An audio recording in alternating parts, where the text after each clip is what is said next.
Gracias en esta tarde por tu presencia. Te pido, Señor, que al empezar este nuevo estudio, que nos guíes a toda verdad. Señor, tu Espíritu es el que nos guía a la verdad y te pedimos que así sea el día de hoy y en las clases que vienen. Al estudiar tu palabra, al estudiar el Antiguo Testamento, te pido que nos ilumines, te pido que nos reveles tu palabra, Señor, y tus verdades, de tal modo que podamos no saber más, sino conocerte más, Señor. Gracias por este tiempo, en el nombre de Jesús, amén. Pues el día de hoy vamos a estar comenzando un estudio nuevo del Antiguo Testamento. ¿Y qué es lo que nos podemos esperar de este estudio? Pues yo lo puedo comparar con algo que a lo mejor conocemos un poquito más o que hemos visto en películas, pero lo puedo comparar con alguna excursión. No sé si alguien ha ido a las ruinas o a algún lugar donde hay excursiones o así al estilo como Jurassic Park, ¿verdad? Con los animales, o African Safari o lo que sea, con animales y demás. Pues uno cuando va a un lugar así puede entrar y pasear y ver y imaginarse las cosas en base a lo que ve, y cuando uno lo hace así, pues la conclusión a la que llega o lo que conoce simplemente es por la vista, es por lo que otros le han dicho acerca del lugar en donde está, y pues uno llega a ciertas conclusiones o entendimientos de esa manera en base a su propia experiencia. Pero también uno puede ir a un lugar así donde hay excursiones o a unas ruinas o lo que sea, y conseguir guía para que los lleve a estos lugares. Y no es lo mismo entrar uno solito a un lugar que no conoce a entrar con guía, porque el guía le informa al grupo un poquito más acerca de lo que están viendo. O sea, los dos grupos, tanto el que tiene guía como el que no tiene guía, ven la misma cosa, pero el grupo que tiene guía entonces se enfoca en algunos detalles o en un poco de historia o alguna información que enriquece y da sentido a lo que están viendo, ¿verdad que sí? Pues entonces en estas clases yo voy a ser como ese guía. Okay, vamos a estudiar el Antiguo Testamento, después vamos a estudiar el Nuevo Testamento y hay infinidad de cosas. No puedo enfocarme en cada detalle, mas sin embargo todos juntos vamos a dar un paseo por el Antiguo Testamento y nos vamos a enfocar en algunas cosas que les van a ayudar a entender y a poner en contexto lo que leen cuando leen el Antiguo Testamento. Y si al final de este estudio ustedes tienen una mejor apreciación y un mejor entendimiento de la palabra de Dios, pues entonces habré logrado mi objetivo, ¿ok? Así que en este paseo por el Antiguo Testamento, primero necesito comenzar con instrucciones, con las reglas, así como cuando les dicen a uno, bueno, súbanse aquí a la canoa, pero no saquen sus brazos o sus extremidades del barco. Bueno, es la misma cosa, vamos con algunas instrucciones. Hoy vamos a ver la base o las instrucciones de cómo es que vamos a entender el resto del estudio del Antiguo Testamento. ¿Okay? Y entonces las instrucciones o la base de esto es básicamente los diferentes contextos que tenemos que tener en mente al leer el Antiguo Testamento. ¿Okay? Por ejemplo, les voy a dar algunos datos así curiosos, rápidos. El Antiguo Testamento tiene 39 libros que cubren aproximadamente 2000 años de historia. 2000 años de historia contiene el Antiguo Testamento, escrito por varios autores. Si lo comparamos con el Nuevo Testamento tiene 27 libros del el Nuevo Testamento, y estos fueron escritos en un lapso de menos de 40 años. ¿Okay? Antiguo Testamento 2000 años, Nuevo Testamento 40 años. ¿Okay? Es muy grande la diferencia. El Nuevo Testamento, en el primer libro se cree que se escribió alrededor del año 50, que es el libro de Santiago, después el Evangelio de Marcos, y el último libro que se registra, aunque fue escrito antes, pero el último libro del cual conocemos es el Evangelio de Juan y el libro de Apocalipsis, que datan del año 95, aunque fueron escritos mucho antes. Bueno, entonces, en estos 2000 años, regresando al Antiguo Testamento, 2000 años de historia bíblica, de historia humana, sobre todo de historia de Dios, necesitamos ponerlos en contexto para poder entender cuando leemos, ¿okay? Porque todo libro en la Biblia es parte de un contexto. Hay diferentes contextos. El contexto de un libro depende de su geografía, de su ubicación, de la época que fue escrito, de a quién fue dirigido, quién fue el autor, depende del motivo por el cual fue escrito. Y entonces es muy importante entender algunas cosas para poder entender el contexto de cada libro. Pero en especial, en general, necesitamos nosotros 4 contextos que son claves, y el primer contexto es el contexto geográfico. ¿Okay? Geográfico. Es muy importante entender un poquito de geografía para poder entender el Antiguo Testamento, ¿sí? Y básicamente hay un par de mapas que necesitamos conocer del Medio Oriente y de la tierra prometida, de la tierra de Israel, porque de eso trata el Antiguo Testamento. Y entonces en las demás clases que vamos a estar viendo, nos vamos a estar refiriendo a estos mapas, sobre todo cuando hablamos de ciertos libros, pasajes de la Biblia.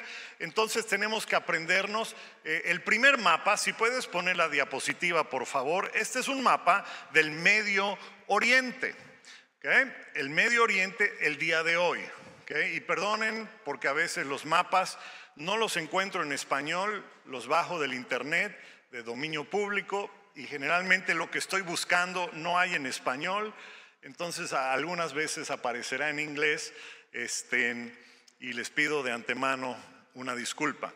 Entonces aquí vemos en este mapa del Medio Oriente, desde una sección de África, el sur de Europa, a su izquierda, y después parte de Arabia, y bueno, y donde comienza, donde hay un desierto ahí en Arabia y Turquía, a la derecha del mapa. Y dentro de esta agrupación de países hay lo que se llama una creciente fértil en forma de una luna o media luna, el cual une el río Nilo, el río Tigris, el río Éufrates, y es lo que se llamaba, y aún el día de hoy se llama Mesopotamia. Meso es en medio y Potamia viene de la palabra río, y son valles muy fértiles. Puedes poner la diapositiva. Este es el mapa del creciente fértil. Pueden ver la parte en verde, es como una media luna invertida, y esta región que está en verde, pues es básicamente la región fértil, ¿okay? Y pues esta región que ustedes ven allá en verde, ¿sí? Era el centro de poder en el mundo antiguo, el centro de poder del mundo antiguo, y toda la historia del Antiguo Testamento comprende la historia que registran las luchas en poder entre los diferentes imperios que eran los principales actores que cubrían esa zona verde. Y tenemos Egipto al lado izquierdo del mapa, y después tenemos Asiria. Asiria es la parte de arriba de la creciente fértil, cerca de las montañas de arriba. Es Egipto, Asiria, Babilonia está más abajo y Persia está más o menos en medio entre Babilonia y Asiria. ¿Okay? Entonces es muy importante este mapa porque todo el Antiguo Testamento comprende una lucha por poder en esta región, ¿okay? Desde Egipto hasta Babilonia y Persia. ¿Okay? Ok, siguiente mapa, por favor. Entonces, bueno, es el anterior. Entonces tenemos de un lado Egipto, del otro lado Asiria, Babilonia, Persia, y la tierra prometida, la tierra de Israel, está justo en medio de donde están todos estos poderes. ¿Okay? ¿Estamos todos bien hasta ahora? Y el otro mapa que necesitamos entender para poder entender la historia del Antiguo Testamento es el mapa de la nación de Israel. Si puedes poner el siguiente, por favor. La nación de Israel. Ahora, los puntos negros en este pequeño mapa identifican ciudades o pueblos importantes que aparecen en la Biblia. ¿Okay? Pero una de las cosas interesantes, no sé si lo pueden ver ahí, que el 95% de la población está del lado poniente, o sea, del lado izquierdo del mapa, ¿sí? El lado poniente de las montañas, porque del otro lado, ¿sí? Ya ven que hay como que unos lagos. El lago de arriba es el lago o el mar de Galilea, el lago de abajo es el mar muerto, ¿sí?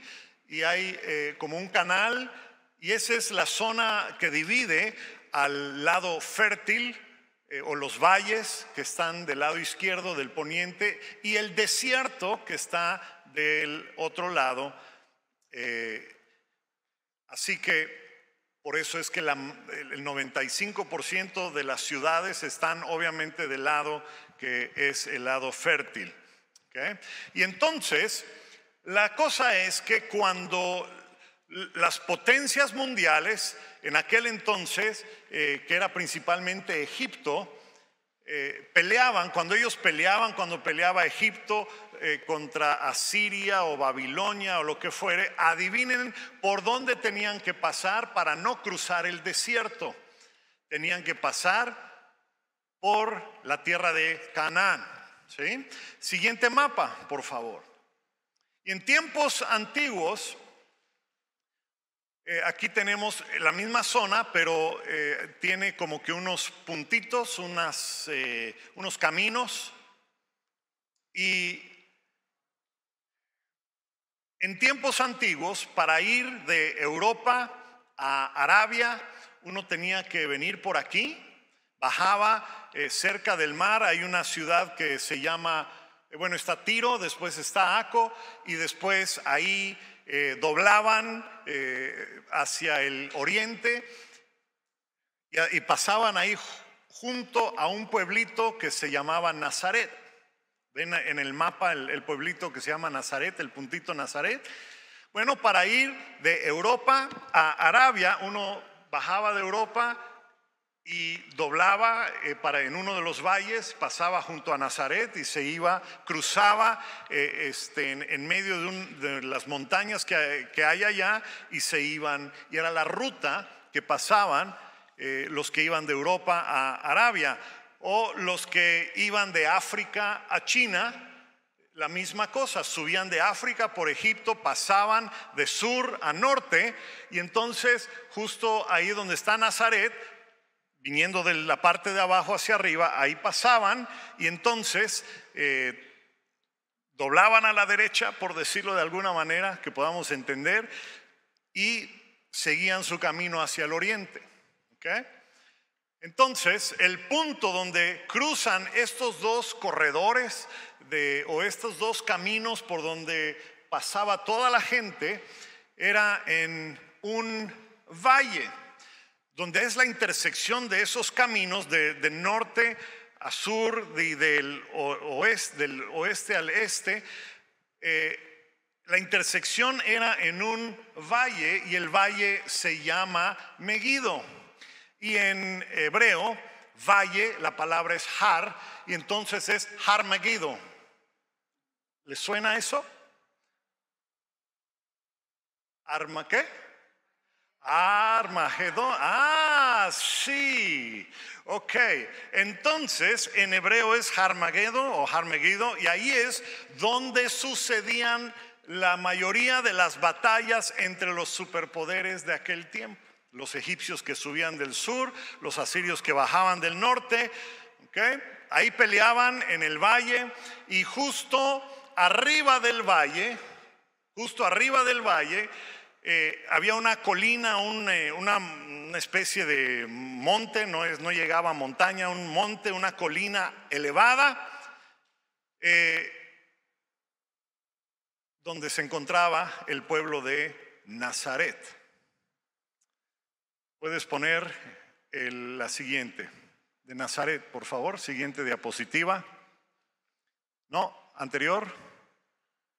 Ahí mero. Okay. Esas son ruinas de Nazaret y están en la cima de un cerro. Pueden ver el valle a la distancia, Har Megiddo. Okay. Entonces es como estar hoy día en un aeropuerto internacional donde hay personas de todo el mundo. Uno podía estar ahí arriba, ver pasar a las personas, los ejércitos. Desde Nazaret podía uno ver para abajo ese valle, donde pasaba infinidad de personas. Okay. Y entonces, en este lugar había una influencia un poco más cosmopolita. ¿Qué quiere decir cosmopolita? Que habían personas de muchas nacionalidades, porque era un cruce, un lugar donde cruzaban muchas personas que iban de un lugar a otro. ¿Okay? Y esto es en el norte de la tierra prometida, pero en el sur de Israel, donde está Jerusalén, puedes poner la siguiente, por favor. Este es un mapa topográfico, o sea, muestra la topografía, las elevaciones y demás. ¿Okay? Ustedes verán ahí hacia el sur, en uno de los montes o montañas de ahí está la ciudad de Jerusalén. ¿Sí? Y allá era totalmente diferente a Nazaret. Nazaret era parte de Galilea, ¿sí? La parte del norte del país, y en el sur del país, en las montañas, estaba Jerusalén, donde vivían los judíos, aislados del resto de la población, los judíos. ¿Por qué judíos? Porque ¿qué tribu eran? Judá. Así es, por eso se les llama judíos. ¿Okay? Ustedes recordarán, o a lo mejor les informo, pero bueno, en el Evangelio de Juan dice el apóstol Juan que los judíos mataron a Jesús. ¿Okay? Eso no quiere decir todo el pueblo de Israel. Eso eran los judíos, los del sur, los de Jerusalén. En el norte, de hecho, Jesús pasó la mayor parte de su ministerio en el norte del país, y ahí lo amaban. En el sur lo detestaban. ¿Okay? Y entonces cada vez que Jesús decía, vamos a Jerusalén, sus discípulos decían, no le caemos bien a nadie ahí, nos va a ir mal. En fin, bueno, entonces esto es un poquito de la topografía, y pensándolo de alguna manera, podríamos decir que Dios decidió establecer a su pueblo en medio de donde todo el mundo cruzaba, para que pudiesen ver cómo era un modelo, para que todas las naciones puedan ver a Israel como un modelo para el resto del mundo, para que puedan ver las bendiciones que vienen a los que obedecen y siguen a Dios, pero también para que puedan ver las maldiciones que les esperaban a los que no vivían conforme a la voluntad de Dios. ¿Okay?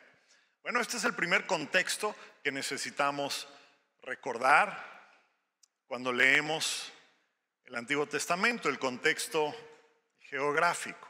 ¿Okay? ¿Les ayuda esto que acabamos de ver para entender algunas cosas? Muy bien.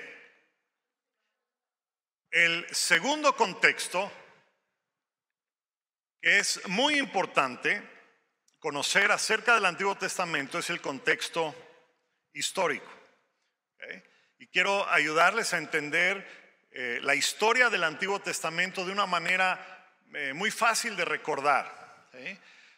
El Antiguo Testamento, con la excepción de Génesis 1 al 11, que es Génesis 1 al 11 comprende la creación hasta la Torre de Babel. ¿Okay? De Génesis 12 hasta Malaquías cubre un periodo de aproximadamente 2000 años. Y la historia de Israel comienza aproximadamente 2000 años antes de Cristo, cuando Dios escoge a Abraham. Puedes poner la siguiente diapositiva, por favor.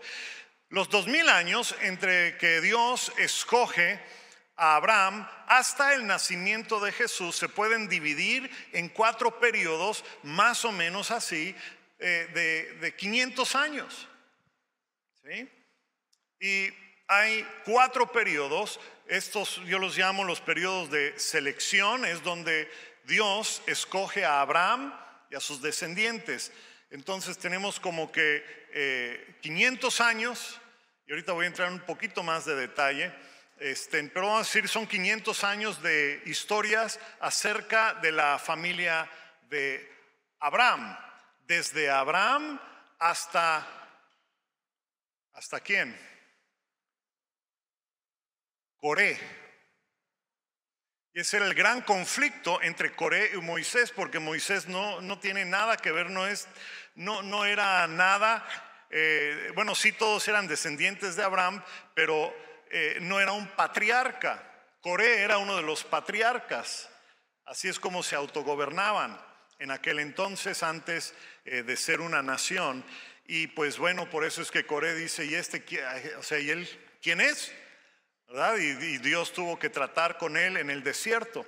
Pero bueno, tenemos 500 años desde la selección, desde que Dios escoge a Abraham y sus descendientes. Después tenemos el periodo del Éxodo, donde Dios escoge a Moisés. Después tenemos el periodo del imperio, cuando Dios escoge a David. Y después tenemos el periodo del exilio, cuando Dios escoge a Babilonia. ¿Okay? Son los 4 periodos básicamente que vemos en esos 2000 años, y cada uno es unos 500 años de historia. Ahora, visto de otra manera, podemos dividirlo así. Siguiente diapositiva, por favor. En los primeros 500 años, los patriarcas eran los líderes. ¿Okay? Desde Abraham hasta José, o bueno, hasta Coré, como mencioné. El periodo de patriarcas es de una familia. Todo esto era antes de que fuesen una nación. ¿Okay? Entonces, los primeros 500 años de la historia, desde Abraham hasta Coré, pues es una familia, son patriarcas, ellos eran los líderes. Después tenemos de Moisés hasta Samuel, tenemos otros 500 años donde los profetas eran los líderes. ¿Sí? Después tenemos unos 500 años de reyes que eran líderes, desde Saúl hasta Sedequías, que fue el último rey cuando Babilonia invadió y se llevó cautivos. Y después tenemos otros 500 años donde los sacerdotes eran los líderes de la nación, desde Josué. Recuerdan, no Josué el de la Biblia, recuerdan en Esdras, regresó Zorobabel, ¿se acuerdan de esa historia? Junto con Josué, el sacerdote. Zorobabel regresa como gobernador, pero en realidad la persona importante era Josué y desde él hasta Caifás. ¿Se acuerdan de Caifás? Que fue el que mató a Jesús, el que ordenó que muera Jesús. Los líderes de la nación de Israel eran sacerdotes, ¿sí? Así que, hablando del periodo que existió la nación de Israel, o sea, eliminando a los patriarcas, entonces tenemos que durante 500 años fueron gobernados por profetas, después reyes, después sacerdotes, pero ninguno de ellos fue exitoso, no tuvieron éxito, ningún gobierno fue el indicado, ni los profetas, ni los reyes, ni los sacerdotes pudieron llevar a cabo su liderazgo de manera perfecta hasta que llegó el Salvador Jesús, que cumplió a la perfección el papel de profeta, rey y sacerdote. ¿Okay? Bueno, una observación final con respecto a estos 2000 años de historia. Cuando vemos la división de 2000 años de historia en 4 periodos, tenemos algo que es interesante. Puedes poner la siguiente diapositiva, por favor. Tenemos el periodo de los 3 patriarcas principales. ¿Quiénes eran? Abraham, Isaac, Jacob.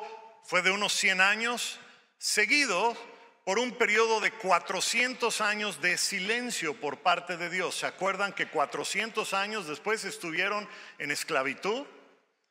No sabemos nada de ellos. Dios no habló en ese tiempo, ¿sí? Y entonces estuvieron cautivos en Egipto hasta que levantó a un libertador que fue Moisés. Después tenemos el periodo de los profetas, desde Moisés hasta Samuel, que duró 500 años, y después el periodo de los reyes, desde Saúl a Sedequías, duró 500 años, y después el periodo desde que comienza el exilio, o sea, a Babilonia, hasta el retorno de los judíos, desde el inicio, desde la primera visita de Babilonia, y se llevó a los primeros, hasta que por fin regresaron los últimos de Babilonia. Duró 100 años ese proceso, seguido por un periodo de 400 años de silencio por parte de Dios. Malaquías es el último profeta, y después hay 400 años de silencio de parte de Dios hasta que levanta a un libertador, Jesucristo. ¿Se dan cuenta la similitud que hay? Y en esos 400 años entre José y Moisés, y entre Malaquías y Juan el Bautista, no se registra ningún acto, ninguna palabra de Dios. Por eso no tenemos nada escrito de esos periodos. No hay nada registrado en la Biblia, porque desde la perspectiva de Dios no sucedió nada importante. Génesis 12 al 50 cubre el primer periodo, que es cuando Israel se está formando como nación. Los patriarcas eran líderes. Posiblemente el libro de Job fue escrito en ese tiempo también. No sabemos quién fue el autor de Job. Después los libros de Éxodo, Levítico, Números y Deuteronomios, Josué y Ruth corresponden al siguiente periodo de la historia de Israel, cuando eran gobernados por profetas. El tercer periodo de la historia de Israel lo vemos en Samuel, Reyes, Crónicas, Salmos y los escritos de Salomón, y algunos de los profetas, Jonás, Abdías, Isaías. Y después de Salomón hubo una guerra civil, y 10 tribus del norte se separan de 2 tribus del sur. Las 10 tribus del norte se quedan con el nombre de Israel. Las 2 tribus del sur se quedan con el nombre de Judá, era Judá y Benjamín. Y el último periodo de la historia de Israel ocurre durante el periodo del exilio y el retorno de Babilonia, con profetas que profetizan al inicio del exilio, o durante el exilio, o al final del exilio, ¿sí? Entonces, por ejemplo, al inicio del exilio, cuando fueron llevados, justo antes de ser llevados presos a Babilonia, Jeremías fue el profeta que profetizó en aquel entonces.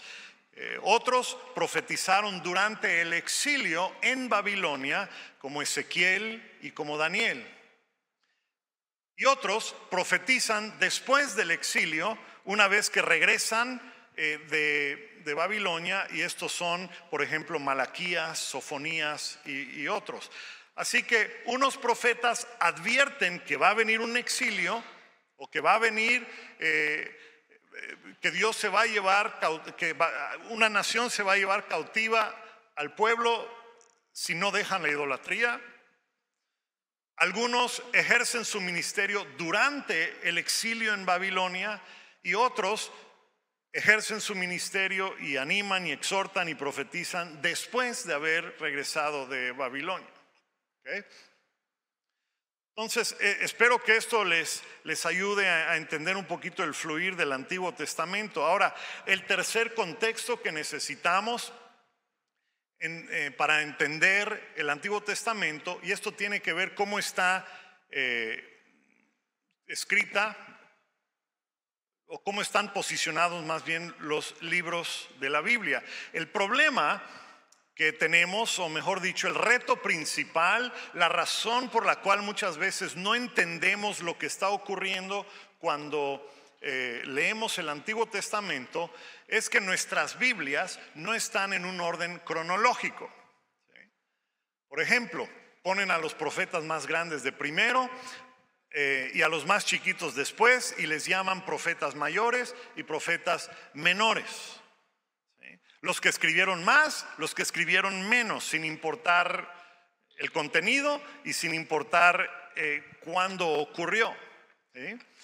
Y ahí es donde nos confundimos, porque hay profetas que ejercen su ministerio antes de Babilonia, otros durante Babilonia y otros después de Babilonia, pero no están en ese orden. ¿Sí? Entonces tenemos que como que adivinarle. Pero en esta clase vamos a estar estudiando el Antiguo Testamento en orden cronológico, para que podamos ver cómo va fluyendo la historia. ¿Okay? Entonces, necesitamos preguntarnos, cuando leemos algo del Antiguo Testamento, necesitamos preguntarnos si son, por ejemplo, los profetas, como mencioné, si escribieron antes, durante o después de Babilonia. Porque todo el ministerio profético tiene que ver con eso, gira en torno al exilio del pueblo, al castigo del pueblo de Dios. ¿Okay? Entonces, esto nos va a dar una clave para entender el libro que estamos leyendo, los libros proféticos. ¿Okay? ¿Les ayuda esta información? Vamos a ver un último contexto que necesitamos considerar para poder entender el Antiguo Testamento, y este es el contexto del idioma y de la cultura hebrea, judía hebrea, y la nuestra del día de hoy, sobre todo en cómo está catalogado o cómo está dividido el Antiguo Testamento. ¿Okay? ¿Qué quiero decir con esto? Bueno, que nuestra manera de entender la Biblia es muy diferente a la manera de entender la Biblia de los judíos, de los hebreos. ¿Sí? Nosotros pensamos, vemos los libros del Antiguo Testamento y los catalogamos como, por ejemplo, hay libros de historia, y para nosotros los libros de historia van desde Génesis hasta Esther. ¿Okay? Y ahí decimos, eso es historia, porque hablan de la historia. Siguiente diapositiva, por favor. Y estos están al principio de nuestras Biblias. Así es como los que hacen Biblias en español establecen los libros. Primero ponen los que son de historias, históricos, y dicen, bueno, eso es desde Génesis hasta Esther. Después en nuestras Biblias aparecen libros que son escritos de poesía. Y ahí incluimos a Job, Salmos, Proverbios, Eclesiastés y Cantares. Y para nosotros esos son los libros de poesía. ¿Sí? Pero tampoco están en orden cronológico en nuestras Biblias. Y después vienen los profetas, como ya mencioné, y hay profetas mayores y profetas menores. Y el último profeta es Malaquías. Y así están nuestras Biblias en el Antiguo Testamento. Pero en hebreo, o mejor dicho, para un judío, no está así su Biblia. Recuerden que los judíos únicamente usan, o los hebreos, únicamente usan el Antiguo Testamento. No consideran el Nuevo Testamento porque los judíos todavía están esperando que venga el Mesías. Entonces, para ellos, las Escrituras son lo que nosotros conocemos como el Antiguo Testamento. ¿Okay? Pero ellos arman su Antiguo Testamento de una manera muy diferente. ¿Okay? Para ellos, los primeros 5 libros son lo que llaman el Torá, que significa instrucción. ¿Sí? Así que, y aparte, no les llaman como nosotros le llamamos, no les llaman Génesis, Éxodo. No, ellos les llaman, recuerden que originalmente estaban en rollos, ¿sí? Entonces, cuando alguien quería buscar el rollo de un libro que va a leer, lo desenrollaba así y veía cómo comenzaba, ¿ok? Entonces, lo que nosotros llamamos Génesis, ellos llaman, adivinen cómo, en el principio, ¿ok? No tiene título. Pero bueno, y cada año en las sinagogas se leen los primeros 5 libros de la Biblia, el Torá, en un año calendario. Y llegan al final de lo que nosotros llamamos Deuteronomio y vuelven a empezar la lectura en un año nuevo. Siguiente diapositiva, por favor. El siguiente grupo de la Biblia judía es lo que ellos llaman profetas o Neviim en hebreo. Y estos son básicamente Josué, Jueces, Ruth, Samuel y Reyes. Estos eran considerados los primeros profetas. Hay 2 grupos de profetas. Están los primeros profetas y después están los postreros. Los primeros o anteriores y después los postreros profetas. ¿Okay? Ahora, ¿por qué está incluido Josué y Jueces, Ruth y Samuel y Reyes en el libro de los profetas de los judíos? Ellos los consideran profetas. ¿Por qué? Porque fueron escritos por profetas. ¿Sí? Y esos libros, aunque son históricos, seleccionan para nosotros lo que para Dios es importante. ¿Okay?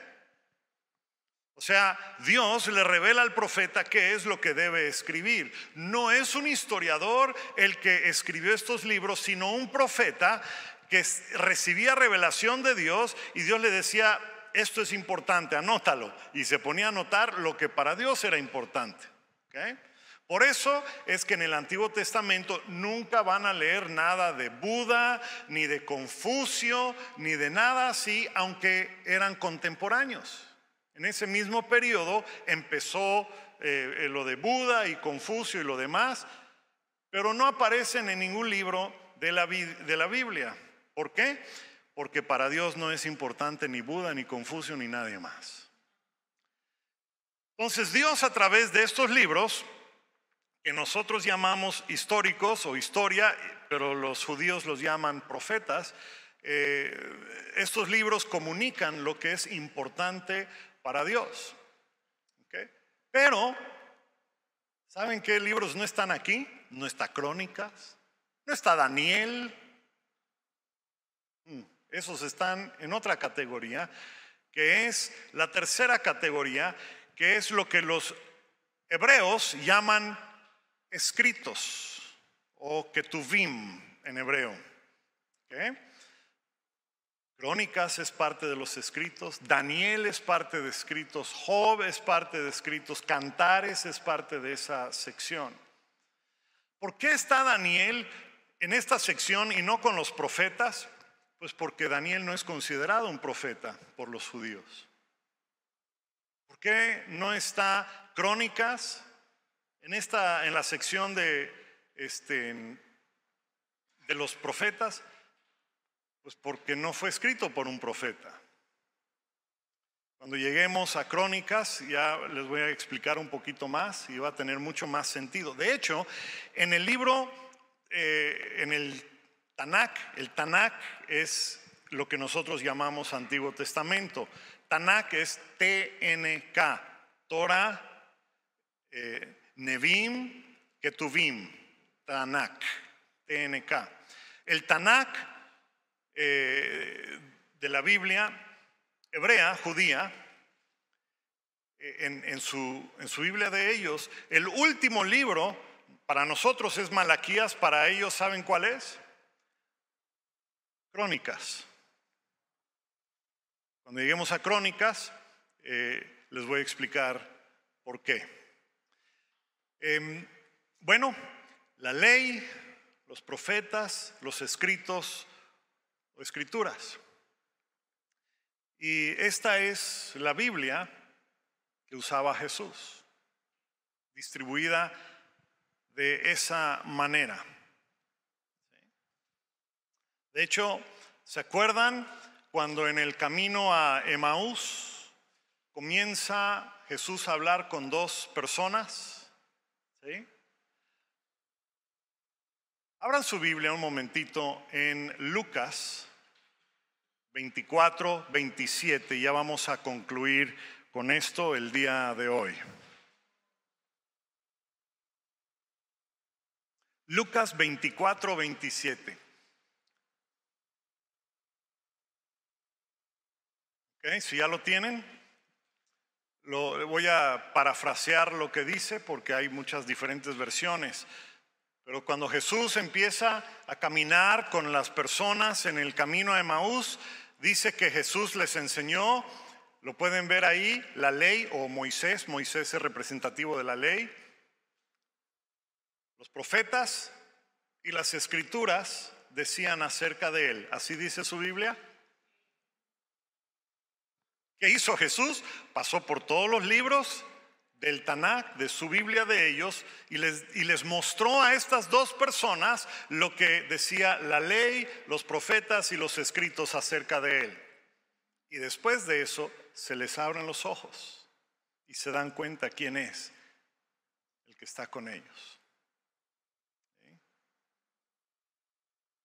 Bueno, pues espero que esto les sirva de base para poder entender el Antiguo Testamento, el contexto del Antiguo Testamento, y la próxima vez que nos veamos, pues vamos a adentrarnos un poquito comenzando con Génesis.